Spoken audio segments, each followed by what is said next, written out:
오늘 어버이 주일 그리고 또 어린이 주일로 우리가 지키고 있습니다.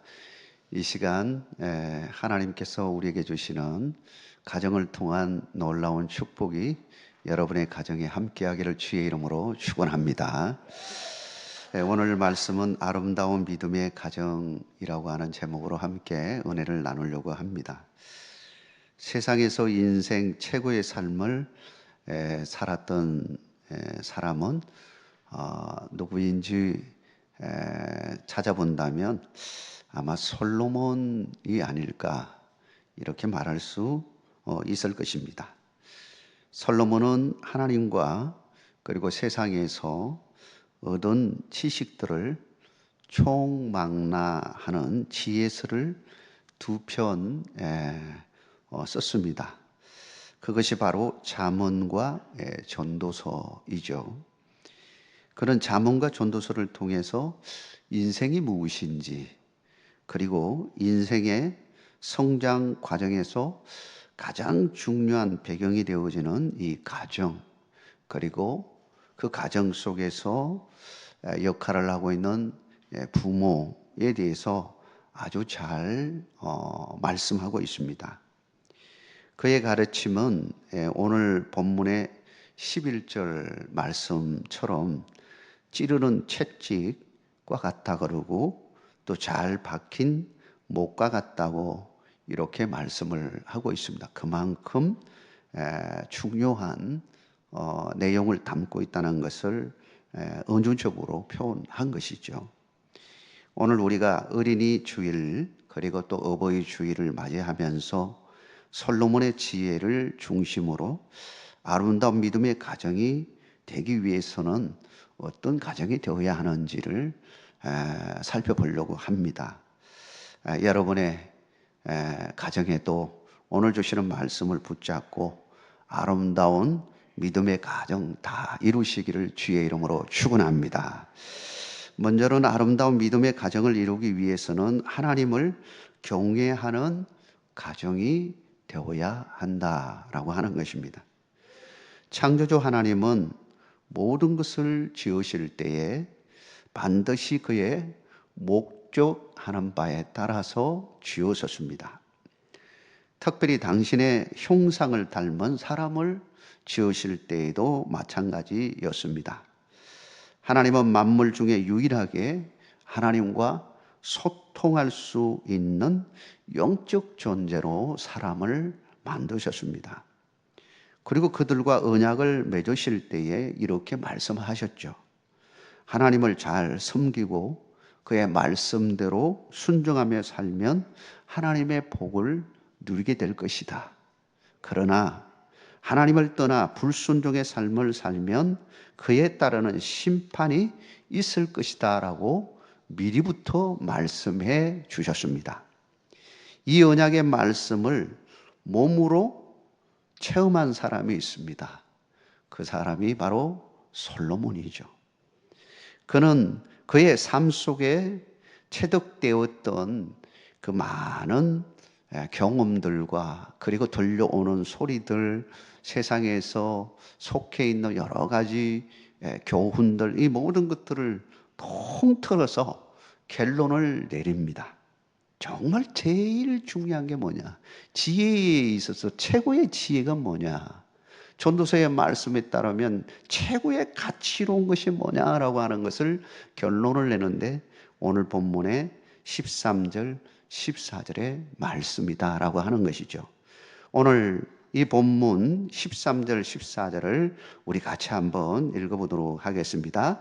일의 결국을 다 들었으니 하나님을 경외하고 그의 명령들을 지킬지어다. 이것이 모든 사람의 본분이니라. 하나님은 모든 행위와 모든 은밀한 일을 선악간에 심판하시리라. 아멘. 모든 사람의 본분은 바로 하나님을 경외하고 그 명령을 지키는 것임을 분명하게 말씀하고 있는 것입니다. 여기에 근거해서 웨스트민스터 소요리 문답에 보면 제1번으로 묻는 것이 있습니다. 사람의 제일 목적은 뭐냐라고 하는 질문이죠. 그때 우리가 대답할 때 하나님을 영화롭게 하는 것입니다. 이렇게 말하지 않습니까? 이렇게 보면 우리 인생의 첫 번째는 항상 누가 있어야 되느냐? 하늘에 계신 아버지가 계셔야 되는 것입니다.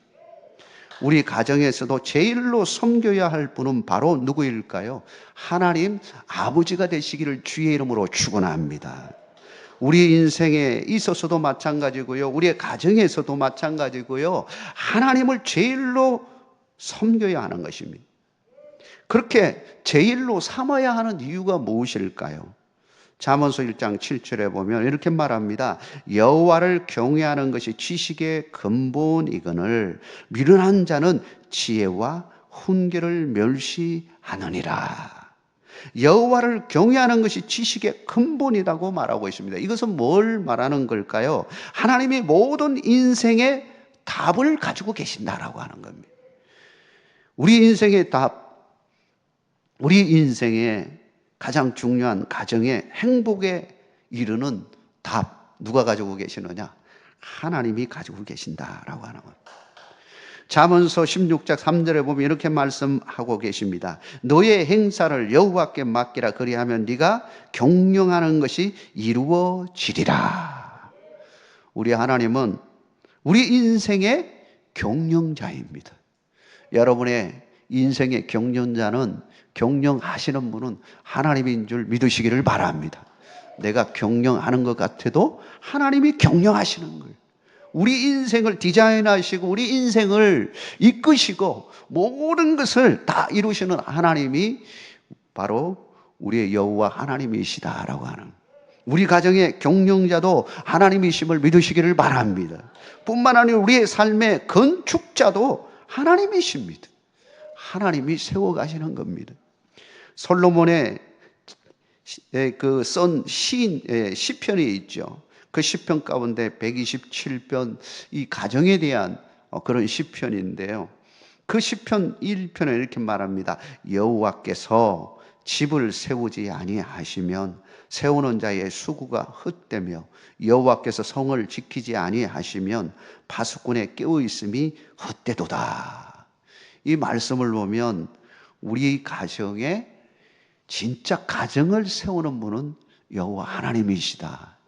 그러니까 우리 인생의 건축자도 하나님이시고 경영자도 하나님이시고 우리 가정의 이 건축자도 하나님이시고 경영자도 하나님이신 것입니다. 이 신앙 고백의 토 위에 서기를 주의 이름으로 축원합니다. 사랑하는 성도 여러분, 아름다운 믿음의 가정이 되기 위해서는 하나님을 경외하는 가정이 되어야 한다는 것입니다. 다음으로 아름다운 믿음의 가정을 이루기 위해서는 부부가 서로 사랑하는 가정이 되어야 한다라고 하는 것입니다. 하나님이 처음으로 세우신 정식 기관이 가정입니다.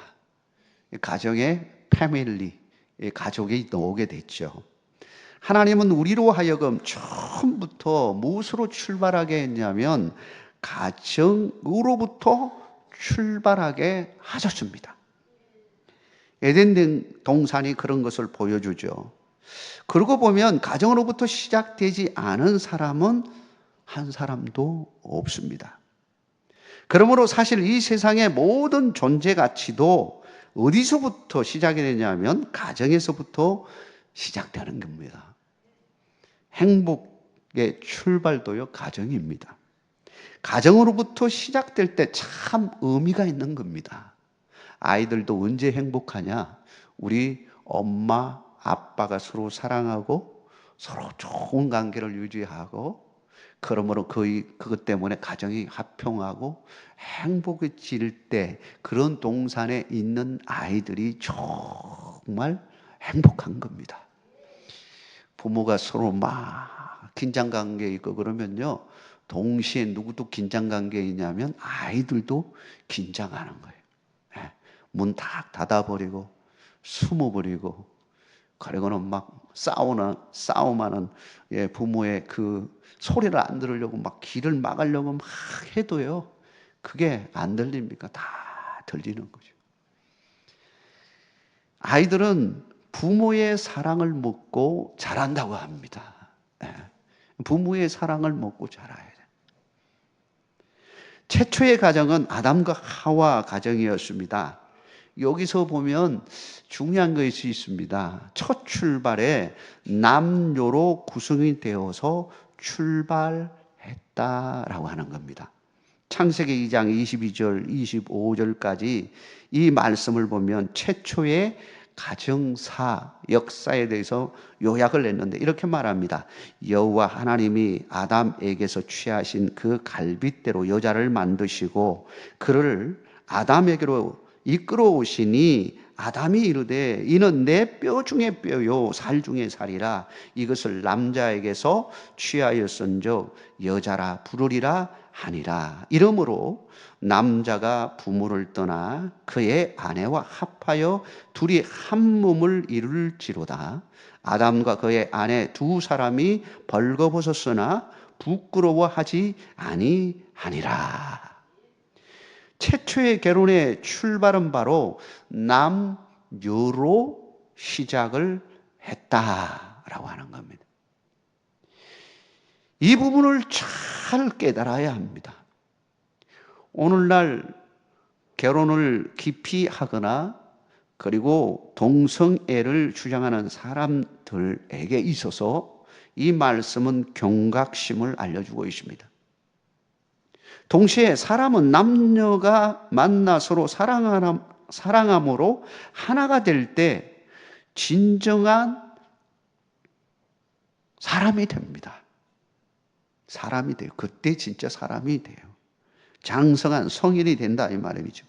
사실 부부는 결혼 후 살아가면서 진정으로 하나가 되어져 갑니다. 그러므로 부부가 살면서 사실은 갈등을 가진다는 것 당연한 일입니다. 왜 이게 싸우지 않겠습니까? 부족하고 연약하기 때문에 서로 다투고 싸우게 되어 있어요. 부부는 이러한 갈등 해소의 과정을 통해서 진정으로 성장하고 한 몸이 되어가는 신비로움을 경험하게 되어집니다. 그러니까 결혼한다는 게 굉장히 이게 사람의 인생에 있어서 굉장히 중요한 의미를 가지는 겁니다. 자기 자신을 사실 잘 모를 때가 많이 있습니다. 그런데 결혼을 하게 되면요, 모든 것이 다 드러나잖아요. 거울이요, 우리 앞에 거울이 있는데 거울을 보면 자기의 모습을 이렇게 볼 수 있지 않습니까? 근데 내 내면의 세계의 거울은요, 성경에 거울이 있고요. 또 한편으로는요, 남녀 같이 결혼한 누구와의 그 모습이 거울인 줄 아십니까? 남편은 아내를 통해서 내 모습을 봐요. 반대로 아내는 남편을 통해서 거울을 봐요. 내 내면의 모습을 보는 거죠. 그러면서 부족한 거, 연약한 거 깨닫게 됩니다. 그러면서 깎이고 그러면서 옥구슬처럼 만들어져 가는 거죠. 사랑하는 성도 여러분, 뭐니 해도 돈이 아닙니다. 부부에게 있어서 서로 존중하고 존경할 때, 서로 사랑하며 섬길 때 진정으로 행복한 가정을 이룰 수 있습니다. 좀 가정에 부족해도요, 서로 사랑하고 존경하는 마음이 있으면 그것 좀 부족한 거 다 이렇게 덮을 수가 있습니다. 그런데 아무리 재물이 많아도요, 인간적으로 존경심과 그리고 이 존중의 마음이 사라지면요, 그만큼 힘든 것이 없습니다. 초과 상간에 살아도 행복한 것은 우리 주님이 주인이 되어주시고, 부부가 서로 사랑하고 섬기고 존중하고 그리고 존경하면요, 그 자체로 엄청난 기쁨과 행복을 누리며 살아갈 수가 있는 것입니다. 여러분의 가정에 그와 같은 은혜가 함께하기를 주의 이름으로 축원합니다. 가정을 바르게 세우고 행복한 가정을 만드는 제1순위는 첫 번째는 하나님이세요. 하나님이 집을 건축한다고 말씀하셨습니다. 두 번째는 부부가 서로 사랑하는 것이에요. 그래야 아름다운 믿음의 가정을 이룰 수가 있습니다. 가정의 달을 맞아서 부부의 사랑이 더욱 깊어지는 여러분 되시길 주의 이름으로 축원합니다. 마지막으로 아름다운 믿음의 가정을 이루기 위해서는 부모를 공경하고 자녀를 사랑하는 가정이 되어야 한다라고 하는 것입니다. 하나님은 질서의 하나님이십니다. 질서를 따지십니다. 무질서의 하나님이 아니시고 오직 합평의 하나님이시다라고 하는 것을 고린도전서 14장 33절에 명확하게 말하고 있죠. 하나님의 질서, 하나님의 법칙은 인간 사회 속에서도 그대로 적용이 되어집니다. 가정에서 부모를 공경하는 일이나 자녀를 사랑하고 믿음으로 양육하는 일에도 그대로 동일하게 적용이 되어집니다. 모든 도덕과 윤리에 질서와 법칙이 있는 것입니다. 이러한 질서와 법칙을 잘 따르는 것이 믿음의 삶이라고 말할 수 있습니다. 하나님은 성경의 말씀을 통해서 질서를 세우십니다. 그러므로 우리는 하나님의 말씀을 잘 알고 그 말씀에 순종해야 합니다. 잠언서 3장 9절에 보면 이렇게 말씀하고 있습니다. 네 재물과 네 소산물의 처음 익은 열매로 여호와를 공경하라. 아멘이십니까? 여러분, 이 말씀의 의미가 무엇이라고 생각합니까?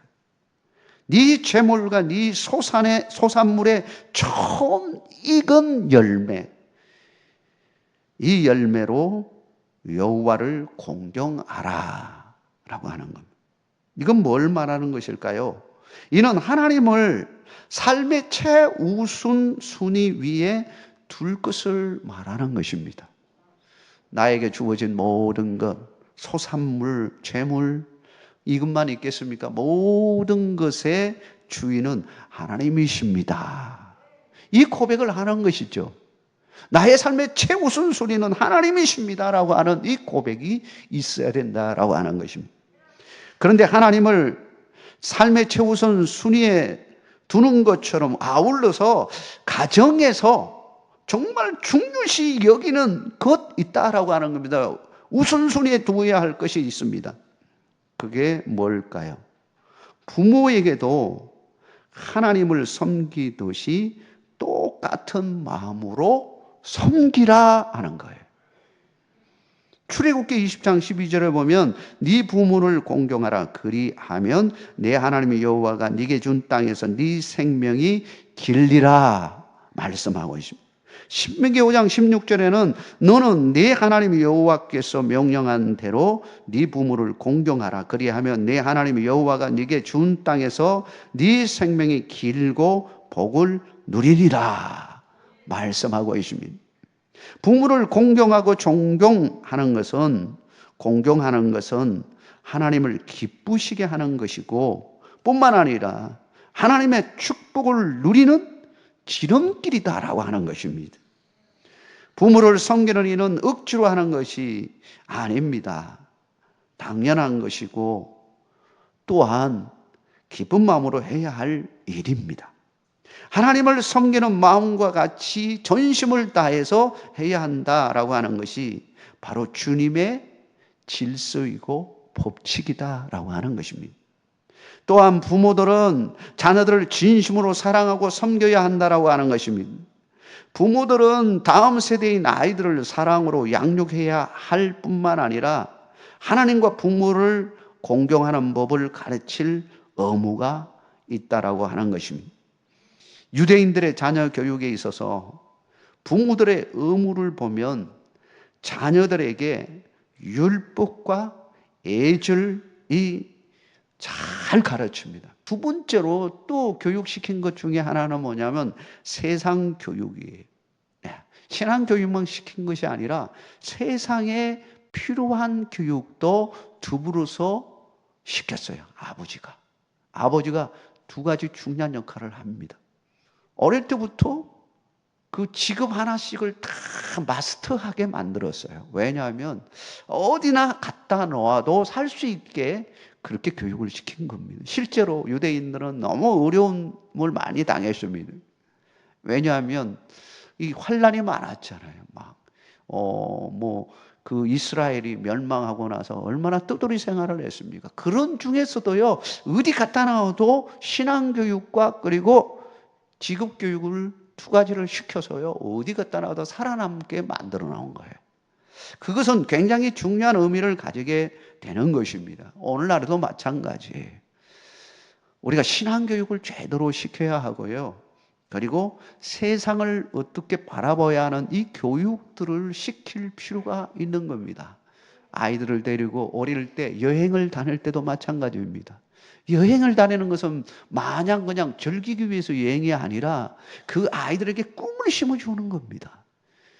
우리 아이들 데리고 다닐 때 꿈을 심어줄 수 있기를 주의 이름으로 축원합니다. 우리 교회에서도 가끔 이제 우리 아이들 데리고 외국을 이렇게 여행 갔다 오겠다고 하시는 분 저를 찾아올 때가 있어요. 그래서 기도해 주면서 제가 이야기합니다. 꿈을 가질 수 있도록 해 주십시오. 참 좋은 경험의 순간입니다. 라고 이야기해 주었습니다. 우리 한국만 보다가요, 세상의 다른 세계를 보고요, 다른 걸 보고 그러면요, 그만큼 꿈이 커지게 됩니다. 마음이 커져요. 아까 기도 가운데서요, 우리의 마음의 키도 커져야 되는데 우리의 마음의 키가 점점 커지는 겁니다. 여러분, 그 역할을 우리 부모님들이 잘 감당하시기를 주의 이름으로 축원합니다. 오늘 말씀을 기억하면서요, 정말 아름다운 믿음의 가정 이루는 것 어떤 것인가 생각하면서 시편 128편 1절에서 6절의 말씀 제가 한번 읽어 드리겠습니다. 여호와를 경외하며 그의 길을 걷는 자마다 복이 있도다. 네가 네 손이 수고한 대로 먹을 것이라. 네가 복되고 형통하리로다. 네 집 안방에 있는 네 아내는 결실한 포도나무 같으며 네 식탁에 둘러 앉은 자식들은 어린 감람나무 같으리로다. 여호와를 경외하는 자는 이같이 복을 얻으리로다. 여호와께서 시온에서 네게 복을 주실지어다. 너는 평생에 예루살렘의 번영을 보며 네 자식의 자식을 볼지어다. 이스라엘에게 평강이 있을지로다. 아멘. 하나님 아버지 감사합니다. 오늘 우리에게 주시는 말씀을 기억하고